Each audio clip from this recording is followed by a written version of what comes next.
With Pokemon Go Fest Global only a few days away, there's going to be a ton of spawns available to hunt during both days. Day 1 is going to be featuring Pokemon in a habitat scheduled format, whereas Day 2 will feature all the Pokemon in the wild at the same time. Now with so many Pokemon available, it can feel a bit overwhelming to figure out which ones are actually worth hunting. Pokemon storage is going to fill up quickly each day, and you don't want to accidentally transfer Pokemon that might be meta relevant. Now if you want a full breakdown of all the event details, bonuses, and if the ticket is actually worth getting, then check out this video right here. But now let's take a look at the featured Pokemon, and for the sake of organization, I'll be using the habitat rotations for timestamps. So first up, let's go over the Meadows habitat, starting off with Pidgey, which evolves into Pidgeot. Now this Pokemon is going to have meta relevance in the Open Great League along with the Open Ultra League, and it's also going to have a Mega Evolution as well. The Mega Evolution is super useful in game, and even though we have Mega Rayquaza now as the best flying type attacker in game, Mega Pidgeot is going to be the next best option. Now unfortunately, the only downside here is that Pidgeot is going to require a Legacy Fast move, which is going to be Wing Attack. So you're going to have to use an Elite Fast Team if you actually want to run it in the Great League or the Ultra League. In terms of running it as a Mega Evolution, this isn't really that big of a deal, but for the Great League or the Ultra League, that's kind of important. The next Pokemon to focus on is going to be Hoot Hoot, which evolves into Noctowl. This Pokemon is going to have meta relevance in the Open Great League as well as the Open Ultra League. It is a pretty popular Pokemon to have in the Open Great League, so definitely try to get your hands on a good IV spread. Following that, we're going to have Hoppip, which evolves into Jumpluff. This Pokemon is going to have meta relevance in the Open Great League, but it is going to require the Legacy Calm Day moveset, Acrobatics. Now as we go through this list, there's going to be a bunch of Pokemon that are going to require Legacy movesets, so don't worry about actually getting their Legacy movesets right now, just focus on getting good IVs on these Pokemon, and then you can decide later if you actually want to give them Elite TMs. The next Pokemon is going to be Wingull, which evolves into Pelipper. This Pokemon has relevance in the Open Great League along with the Open Ultra League. It is a pretty popular pick within the Open Great League right now as well, so really high priority Pokemon. After that, we're going to have Snivy, which evolves into Superior, which has relevance in the Open Great League along with the Open Ultra League. This one is going to require a Legacy Calm Day moveset, which is going to be Frenzy Plant. We're also going to have Ferroseed, which evolves into Ferrothorn. This Pokemon has relevance in the Open Great League along with the Open Ultra League. Now after that, we're going to have Axew, which evolves into Haxorus, and this Pokemon has relevance in the Open Master League. I mean, it has a lot less relevance now ever since Breaking Swipe got nerfed. That is going to be the Calm Day exclusive moveset on it. Following that, we are going to have Galarian Stunfisk, which has relevance in the Open Great League along with the Open Ultra League. It's really popular to use in the Open Great League. Finally, we are going to have Inkay, which evolves into Malamar, which has relevance in the Open Ultra League, but not really that much. Now with that out of the way, let's take a look at the Shining Day habitat next. So the first Pokemon is going to be Charmander, which evolves into Charizard. Arguably one of the best Pokemon to focus on during this event, because Charizard has relevance in the Open Great League, the Open Ultra League, and it also has a Mega Evolution, which is incredibly useful. Its Mega Evolution, Mega Charizard Y, is the top Fire-type attacker in the game right now. It's pretty much tied with Mega Blaziken, so if you are able to get this and you end up getting the Hundo somehow, it is totally worth using that Elite Charge TM, at least it is in my opinion. The Legacy move Blast Burn is going to be incredibly important on Charizard, and if you want to run it for PvP in the Great League and the Ultra League, it also has access to a Legacy Fast move for Wing Attack, but that one isn't really required. The next Pokemon to focus on is going to be Dratini, which evolves into Dragonite, another high priority Pokemon in my opinion. This one has relevance in the Great League, the Ultra League, the Master League, and in the Raid/Gym meta, and it doesn't require any Legacy movesets, so Dratini is seriously one of the best Pokemon you can focus on during this event. Following that, the next meta relevant Pokemon is going to be Dunsparce in the Open Great League, and then after that we're going to have Hisuian Sneasel in the Open Great League along with the Open Ultra League. Now after that we're going to have Roserade, which has relevance in the Open Great League along with the Open Ultra League, but it is going to require the Legacy Calm Day moveset Weather Ball. This Pokemon isn't like super meta relevant, so I wouldn't really go crazy on it, but again, if you are able to get a good IV spread, this Pokemon does have some really good play in PvP. The next Pokemon to focus on is going to be Dedenne for the Open Great League, but I wouldn't really focus on this one too much as it's not really as meta relevant anymore. Fomantis is going to evolve into Lurantis, and this Pokemon is going to have relevance in the Open Great League along with the Open Ultra League. And then finally we're going to have Jangmo-O, which evolves into Como-O, which has relevance in the Open Great League, Ultra League, and Master League. The third habitat that we're going to be going over is going to be the Creeping Dusk habitat. So the main Pokemon here that I'm going to focus on is going to be Eevee, which has a bunch of split evolutions. So Eevee can evolve into Vaporeon, which has relevance in the Great League and the Ultra League. It evolves into Umbreon, which has really good relevance in the Great League and the Ultra League, but it does need the Calm Day exclusive moveset Last Resort. Eevee evolves into Leafeon, which has relevance in the Great League as well with Last Resort. It also evolves into Glaceon, which is good for the Raid/Gym meta, and then it also evolves into Sylveon, which has relevance in the Great League, the Ultra League, the Master League, and in the Raid/Gym meta. When it comes down to the Great League, Ultra League, and Master League, you will want to have the exclusive Calm Day moveset Psyshock on it though. And then in terms of actually using it as a raid attacker, you're going to want to have Charm plus Moonblast. The next Pokemon after that to focus on is going to be Gible, which evolves into Garchomp. This is going to be a high priority Pokemon.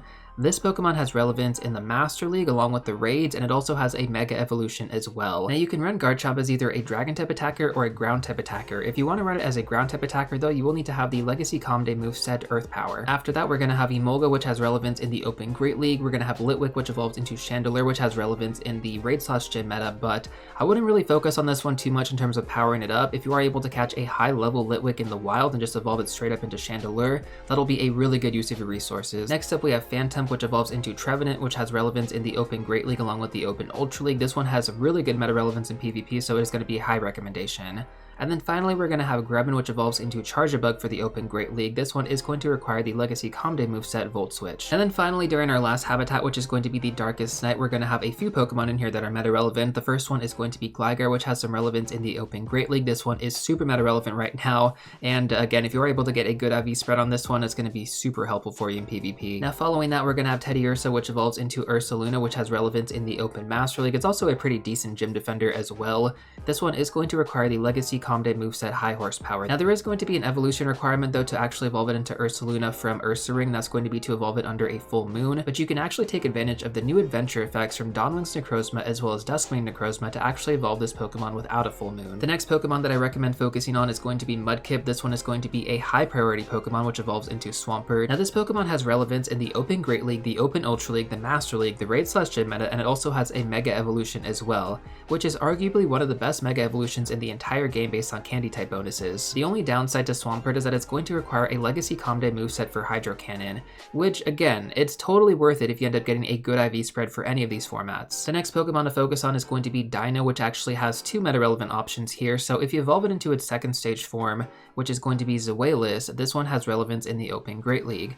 Now if you evolve it into its final form, which is going to be Hydreigon, you're going to have meta relevance in the Open Master League as well as in the Raid/Gym meta, but the only downside is that you're going to need to have the Legacy Calm Day moveset Brutal Swing. Following that, we're going to have Amora, which evolves into Aurorus, which has relevance in the Open Great League and the Open Ultra League. And then finally, we're going to have one of the top Great League Pokemon currently in game right now, which is going to be Carbink. This is going to require a lot of extra large candies, so catch as many of these as possible and trade them to get the guaranteed extra large candy as well. Now there is actually one more bonus Pokemon I would recommend focusing on, and that's because it's going to award you 500 Stardust per catch. This is going to be the only boosted Stardust Pokemon for this event to my knowledge, and that is going to be Morlul. Now for any Pokemon that weren't mentioned, that's most likely because they are not meta relevant in raids or PvP. As always, if you guys have any additional questions on any of these Pokemon, let me know in the comment section down below. Next up, let's go over Mega Pokemon in terms of which one you want to have active during this event for extra candy bonuses. Depending on which Pokemon you want to hunt, having the right Mega Evolution active is going to be incredibly beneficial. For example, I plan on running Mega Rayquaza throughout both days for most of the spawns, since this actually covers a lot of the Flying and Dragon types along with Necrozma and raid battles, which is one of my main focuses. The unknown spawns are also psychic types, which actually is also covered by Mega Rayquaza. Now if you don't have a Mega Rayquaza, you can also use a combination of other Mega level 3 Pokemon for different hunts during this event. Some other good options that I've seen people talk about are going to be Mega Charizard X, Mega Tyranitar, and Primal Groudon. Once again, this is going to be entirely dependent on what Pokemon you're focused on hunting. In terms of meta relevance though, I would strongly encourage you to pick your best Mega that covers a Dragon typing. Next up, let's go over the best raids to focus on. So we're going to have most of the Ultra Beasts featured in raids during day 1, and then we're also going to have Duskmane and Dawnwing's Necrozma featured in raids during day 2.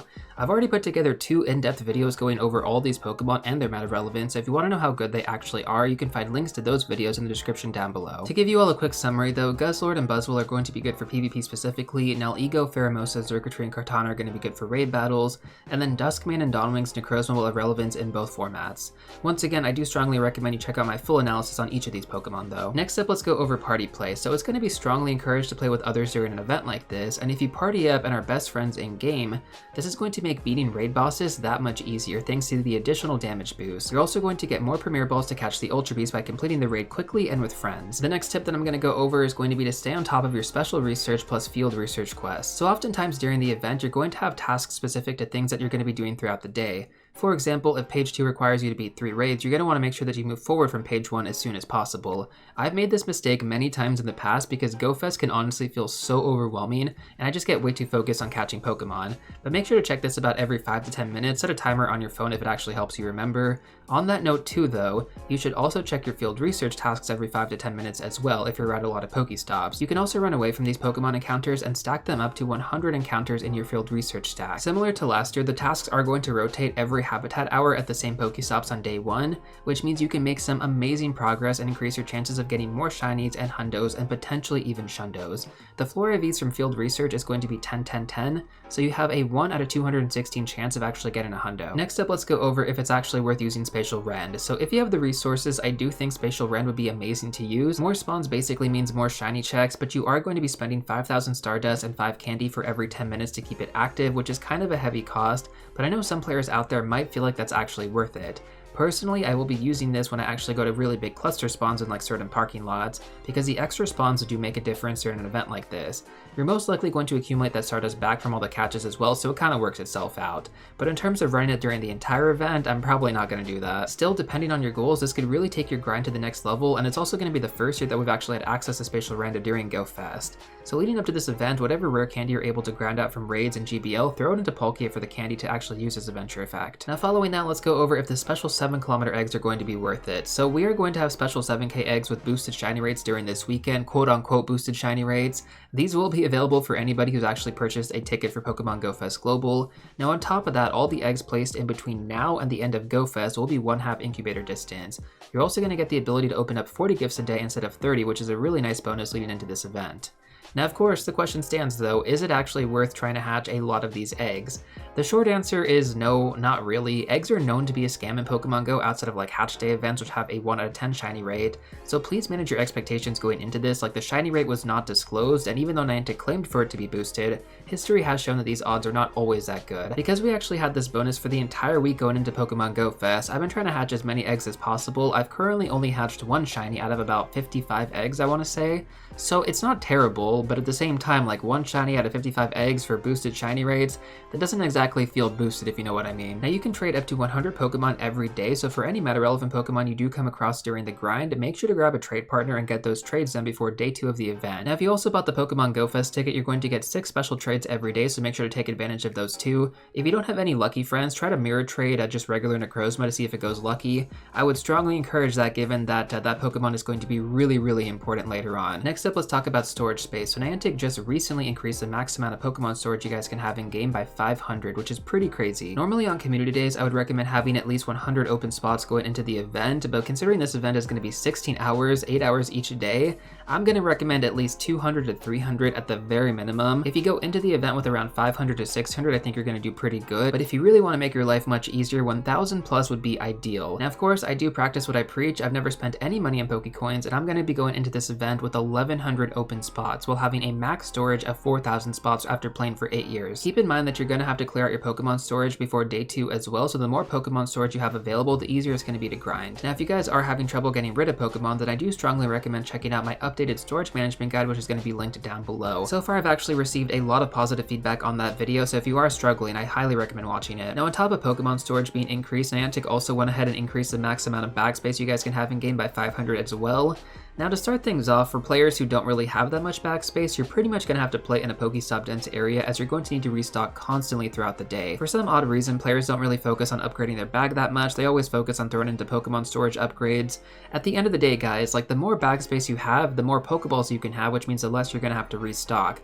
In my opinion, bag space is just as important, if not more important, than Pokemon storage. Depending on how much bag space you guys have, you can have more or less of these items. Basically, the main focus is going to be Pokeballs, Ultra Balls, and Great Balls, so if you're going to be using an auto catcher during this event, you want to have as many Pokeballs as possible, but if you're going to be freehanding your throws, you want to have as many Ultra Balls as possible. Now in terms of figuring out which items you want to have going into this event, I actually broke this down in detail in my preparation guide video, so I'm going to leave that linked in the description down below or in the top right hand corner right now. So with that being said, I'm not going to go over everything in depth right now, but I'll go over what you ideally want to have. And again, like ideally want to have, you don't need to actually have all these items, it just helps if you do. So first of all, 8 incense each day for a total of 16 over the course of the entire weekend. 10 to 20 lure modules is also recommended. If you bought the Go Fest ticket, you're going to get 9 free orange raid passes each day, so I highly recommend using those before buying green passes. If you didn't buy the ticket, 20 plus green passes is going to be recommended. These are going to be the premium in-person passes. Next up, let's go over things you need to do after day 1. So after playing roughly 8 hours of the event, you now need to start getting ready for day 2,